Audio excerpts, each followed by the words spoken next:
Hola, ¿qué tal? Mi nombre es Gabriela Reyes. Actualmente me encuentro cursando la materia de Introducción al Estudio del Derecho y vengo a presentarles mi actividad número 2, la cual consiste en responder 4 preguntas. La primera pregunta es la siguiente: ¿cuál es la diferencia entre los tipos de fuentes del derecho? Bien, las fuentes del derecho son procesos, documentos o hechos que dan origen a las normas jurídicas y se clasifican en las siguientes categorías. Las fuentes formales. Se le conoce a la creación de normas y pasos que se tienen que seguir para que una regla sea considerada ley y tenga validez.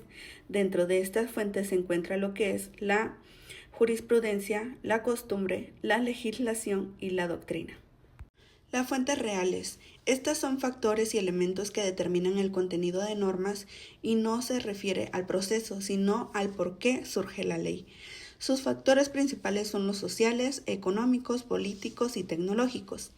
Las siguientes fuentes son las fuentes históricas. Estas se presentan más que nada por inscripciones, por libros o textos que contienen algún texto de alguna ley que ya no está vigente, pero que sirve de base para las leyes actuales. Los ejemplos clásicos de estas son como el Código de Hammurabi, las instituciones del Justiciano o la Declaración de las Leyes de los Derechos del Hombre y del Ciudadano de 1789. Estas ayudan a entender la evolución del pensamiento jurídico y al espíritu con el que se crearon ciertas instituciones legales y que aún usamos en la actualidad. Continuamos con la pregunta número 2. ¿Cómo se combinan las fuentes por jerarquía normativa para producir un sentido jurídico armonizado y conforme al marco constitucional y convencional aplicable? Para lograr un sentido armonizado, el derecho opera como un sistema integrado. Si hablamos de la combinación de las fuentes, estas se rigen por principios de jerarquía y coherencia, asegurando que ninguna norma inferior contradiga lo establecido. En el primer bloque de constitucionalidad y convencionalidad no solo se encuentra la Constitución, sino que también los tratados internacionales de los derechos humanos, y se lo conoce como el bloque de constitucionalidad. Para los principios de integración normativa, se refiere a las fuentes históricas que se convierten en un sentido jurídico firme y se utilizan en 3 principios fundamentales: el principio de jerarquía, especialidad y temporalidad. En el rol de la jurisprudencia, la fuente se basa en pegar a todas las demás fuentes para rellenar lagunas, unificar criterios y actualizar el sistema.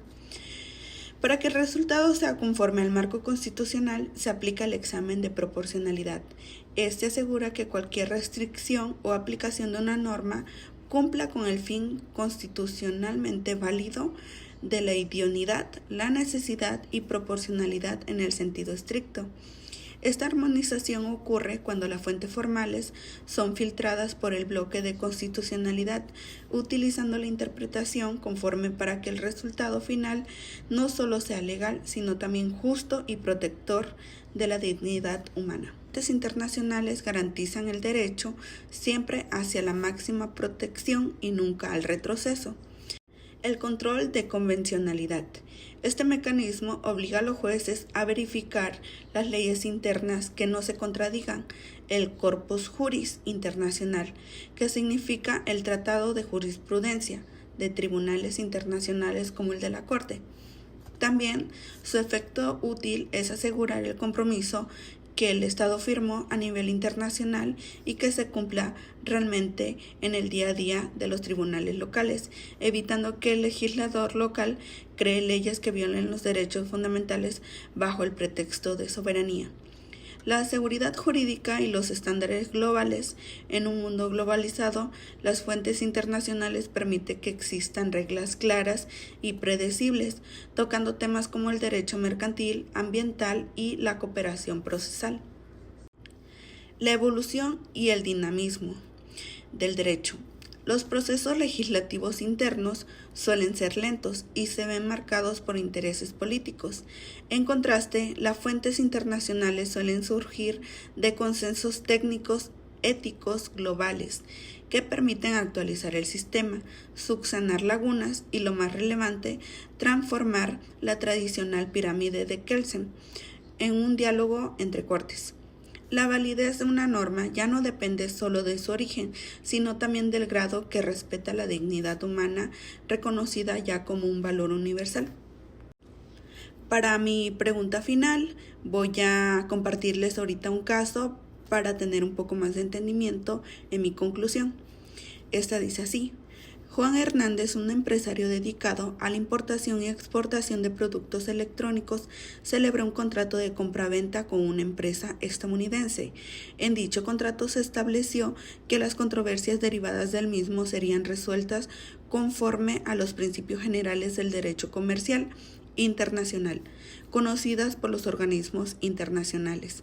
Tiempo después surgió un conflicto entre las partes debido a un supuesto incumplimiento por parte de la empresa estadounidense. Juan Hernández decidió presentar una demanda ante tribunales mexicanos, invocando no solamente el contrato celebrado, sino también diversas leyes y tratados internacionales en materia de comercio. Esta es mi conclusión sobre el caso de Juan Hernández.